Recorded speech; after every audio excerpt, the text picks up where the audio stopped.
In the beginning of Parshas Noach, Hashem gives instructions, detailed instructions to Noach as to how to build the Teva, how to build the ark, the place where he was going to live, together with his family and together with all of the animals, for the length, as long as the Mabul, as long as the flood would take. And he tells him one of the important components of this Teva, of this ark, is a tzohar. And Rashi explains what this tzohar is. One possibility is that it was a window, that Noach had a window placed in the Teva so that he can see what was going on from inside, outside.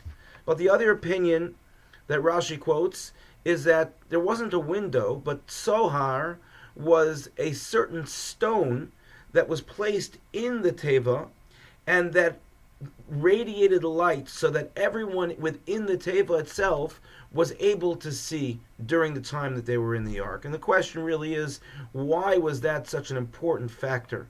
Why was having light in the Teva so important? It was good enough that these people were saved from destruction. Why did they have to see what was happening within the Teva? So Rav Moshe Shatzkis, Zecher Tzaddik Levrachos, explains that in order for a person to be able to understand what's happening outside of the Teva, one really needed to see inside the Teva. And I remember that the last time I was in Israel, I went to visit the Blind Museum in Cholon, in which you're placed into a room that is completely pitch black, and you can't see anything around you, and the objective is to feel, to understand what it was like to live life as a blind person would live life. And you start to use your other senses, your sense of hearing, your sense of smell, to understand what's happening around you.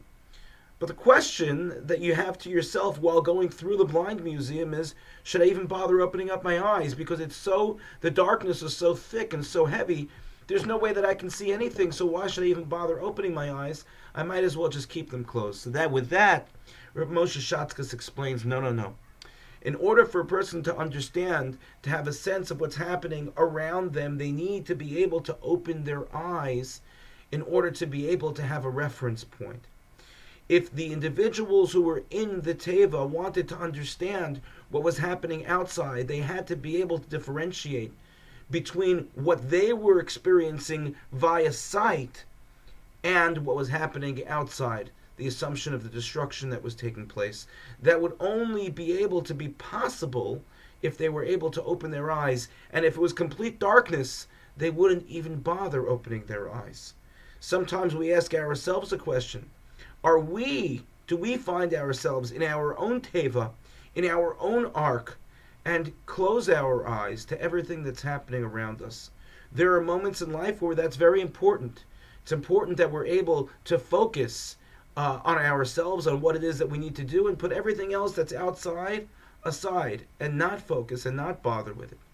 But then there is also the responsibility to recognize what's happening around us, and to be able in some way to help those who are struggling around us, those who are dealing with difficulties and challenges around us. And if we don't open our eyes beyond where we are, we're not able to see anyone else in order to be able to help them. By virtue of opening their eyes within the Teva, Noach and his descendants were able to perform chasadim. They were able to perform kindnesses for all of the inhabitants of the Teva. We're told that they fed the animals. That's what they did the whole time when they were on the Teva. We too are obligated to perform kindness to other people, but we can only do that. And that kindness may be caring about other people, extending a hand, davening for other people, somehow relating to other people, giving them a shoulder to cry on. But we can only do all of that if we open our eyes beyond our little Teva, beyond our little Daled Amos, beyond our four walls. Sometimes when things are going well for us, we decide, let's just keep everything else out. Let's just keep things where they are. The lesson of the light in the Teva is for us to recognize that even when things, please God, go well for us, we have to open our eyes to see who it is that we can help outside of our little Teva, of our little ark. Thank you for listening, and have a good Shabbos.